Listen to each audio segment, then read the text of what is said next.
আসসালামু আলাইকুম। আজকে ডাটা স্ট্রাকচার অ্যান্ড অ্যালগরিদম আজকে আমাদের 11 নম্বর ক্লাস। আজকের ক্লাসে আমরা আলোচনা করব collision resolution technique in hash table. অর্থাৎ আমাদের হ্যাশ টেবিলে যে কলিশন হয় সেটা আমরা কিভাবে রেজোলিউশন করতে পারি সেটা আজকে দেখব। কিভাবে আমরা সেটা সলভ করতে পারি সেটা আজকে দেখব। তো আজকে দেখব আমরা ওপেন অ্যাড্রেসিং বা ক্লোজ হ্যাশিং। ওপেন অ্যাড্রেসিং বা ক্লোজ হ্যাশিং এর আমরা জানি 3টা মেথড আছে। 3টা মেথডের ভিতরে আজকে আমরা লিনিয়ার প্রোগ্রামিং নিয়ে আমরা আলোচনা করব আজকে শুধুমাত্র। লিনিয়ার প্রোগ্রামিং নিয়ে আলোচনা করব। তো লিনিয়ার প্রোগ্রামিং নিয়ে কাজ করতে হলে প্রথমে আমাদেরকে একটা ফর্মুলা জানতে হবে। কিভাবে আমরা লিনিয়ার প্রোগ্রামিং এর সাহায্যে কলিশন রেজোলিউশন করব সেটার জন্য আমাদের একটা ফর্মুলা জানতে হবে। সেটা হলো hi of x, অর্থাৎ এখানে আইটা হচ্ছে আমার কলিশন নাম্বার, ঠিক আছে, equal to H of x plus I ভাগ হ্যাশ টেবিল সাইজ।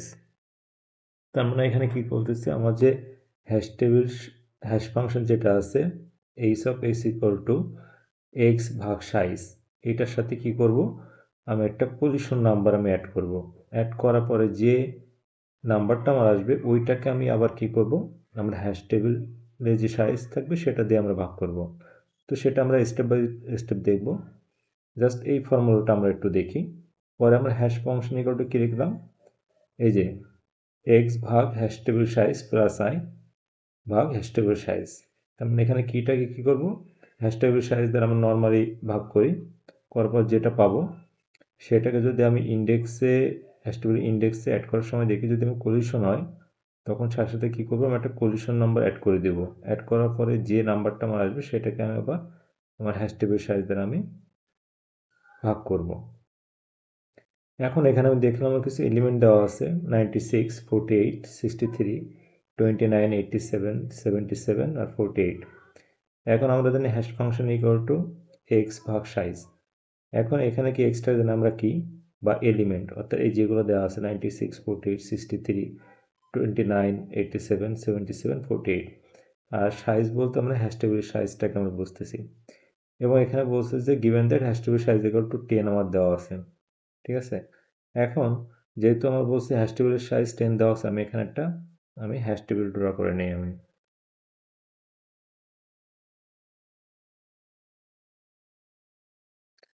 আমার একটা হ্যাশ টেবিল আমি একটু ড্র করে নিই, ঠিক আছে। হ্যাশ টেবিল সাইজ 10, তাহলে 0 থেকে কত পর্যন্ত আসবে, 9 পর্যন্ত আসবে, 0 থেকে 9, 0 to 9। এটা আমার 0 নাম্বার ইন্ডেক্স, এটা 1 নাম্বার ইন্ডেক্স, এটা 2 নাম্বার ইন্ডেক্স, এটা আমার 3 নাম্বার ইন্ডেক্স, এটা আমার 4 নাম্বার ইন্ডেক্স, এটা আমার 5 নাম্বার ইন্ডেক্স, এটা আমার 6 নাম্বার ইন্ডেক্স, 7 নাম্বার ইন্ডেক্স, এটা আমার 8 নাম্বার ইন্ডেক্স, এটা 9 নাম্বার ইন্ডেক্স। তাই যে নাম্বার ইন্ডেক্স আমার 1 পজিশনে আছে, 1 নাম্বার ইন্ডেক্স আমার 2 নম্বর পজিশনে আছে, এভাবে 9 নাম্বার ইন্ডেক্স আমার 10 নাম্বার পজিশনে আছে। এখন আমি দেখি আমার যে এলিমেন্ট যেটা দেওয়া আছে সেটা কোন ইন্ডেক্সে আমার বসবে। এটা হচ্ছে আমার হ্যাশ টেবিল, এটা যেটা দেওয়া আছে এটা আমার আছে হ্যাশ টেবিল। আমি আমার হ্যাশ টেবিলটা আমি ড্র করে ফেললাম, এটা আমার হ্যাশ টেবিল। এখন আমি যেটা করব, আমার যে এইচ অফ আমার এলিমেন্ট কত 96 আমি নিয়ে আসলাম। 96 নেওয়ার পরে কী করব, 96কে আমি কি ভাগ করবো কত দ্বারা, আমার হ্যাশ টেবিলের সাইজ কত 10 দ্বারা। তাহলে এখানে রিমাইন্ডার আমি কত পাইছি 6, রিমাইন্ডার আমি কত পেলাম 6। তাহলে 6 আমার কত নম্বর ইন্ডেক্সে বসবে, 6 নম্বর ইন্ডেক্সে কিন্তু আমরা বসে যাবে, 6 পেলাম এখানে রিমাইন্ডার। তাহলে 96 আমার কী হবে, এই যে 96 আমার 6 নম্বর যে ইন্ডেক্স, অর্থাৎ 7 নম্বর পজিশনে আমার 96 বসে গেল। যেহেতু নর্মালি আমি কি করতে পারছি, মানে হ্যাশ ফাংশন ইকুয়াল টু আমার যে এলিমেন্ট ভাগ হচ্ছে হ্যাশ টেবিল সাইজ ইউজ করার ফলে আমার যেহেতু কোনো কলিশন হচ্ছে না, আমি তাহলে হ্যাশ টেবিল আমি ডিরেক্ট কী করে দেবো, আমি কিন্তু অ্যাড করে দেবো। এরপরে কী করবো, হ্যাশ ফাংশন কত আসবে 96 হয়ে গেল, 96 হয়ে গেল 48 আসবে আমার, 48 আমার আসলো। তাহলে কী হবে 48, এটাকে আমি ভাগ করবো কত 10 দ্বারা, তাহলে এখানে আমার কত আসতেছে 8 আসতেছে। তাহলে কী করবো 48 আমার কত নাম্বার ইন্ডেক্সে যাবে, 8 নাম্বার ইন্ডেক্সে যাবে, অর্থাৎ 9 নম্বর পজিশন আমার অ্যাড হয়ে যাবে। এরপর এই সব হ্যাশ ফাংশন কত ধরবো আমি 63 পরের যে নোট পরে যে এলিমেন্ট থাকবে সেটা নিয়ে আমি কাজ করবো 63 সিকোয়েন্স বাই সিকোয়েন্স আমি দেখব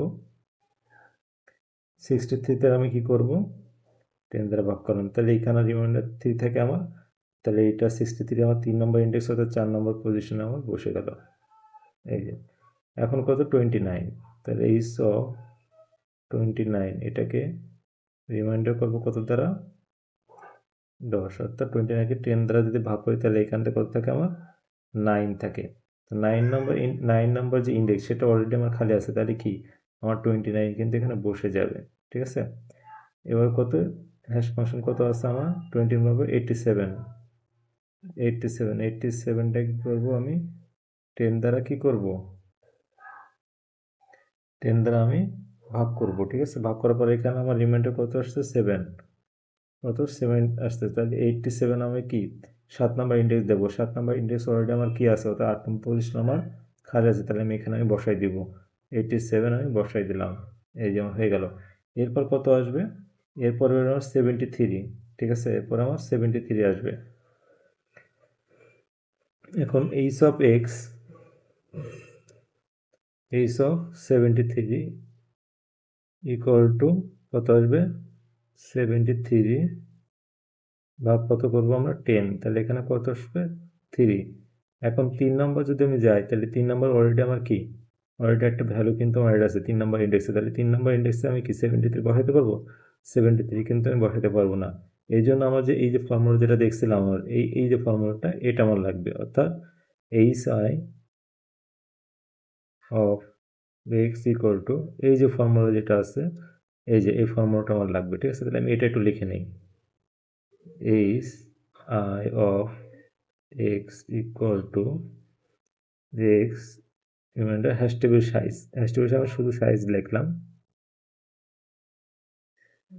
প্লাস পজিশন নাম্বার এটাকে ভাগ করবো আবার কত দ্বারা আমার ওই যে হ্যাশ টেবিলে যে সাইজ থাকবে সেটা দ্বারা আমি আবার ভাগ করব ঠিক আছে আচ্ছা তাহলে এখন কি করলাম তাহলে এক্স ভাগ সাইজ তাহলে এক্স এলিমেন্ট কত ছিল এক্স এলিমেন্ট বলতে 73 এলিমেন্ট ভাগ করবো কত দ্বারা আমি ভাগ করবো হচ্ছে আমার যে হ্যাশ টেবিল সাইজ 10 দ্বারা ঠিক আছে এই ভাগ করলাম প্লাস আই আমি রেখে দিলাম এখানে আমি রেখে দিলাম ভাগ এখানে সাইজ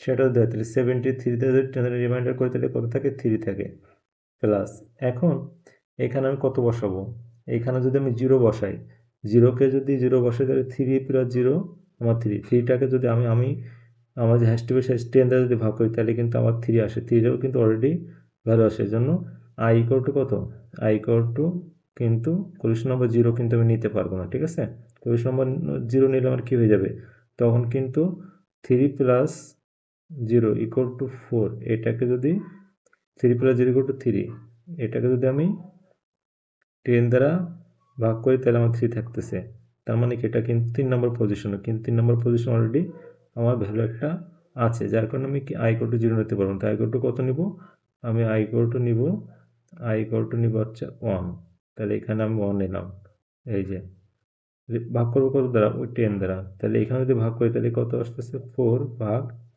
10 তাহলে এখানে রিমাইন্ডার কত পাইতেছি আমি 4 তাহলে এই যে 73 কত নম্বর পজিশনে বসবে আমার কিন্তু এই যে 4 নম্বর পজিশনে বসবে ঠিক আছে ওকে তারপর তাহলে এই সব এক্স ইকুয়াল টু এটা বসালো তাহলে এখানে কিন্তু আলটিমেটলি ছিল কত এই সব আই অফ 73 ঠিক আছে ঠিক একইভাবে এই সব যদি 73 হয়ে গেল এরপরে কত আসতেছে আমার 73 পর আমার কত আসছে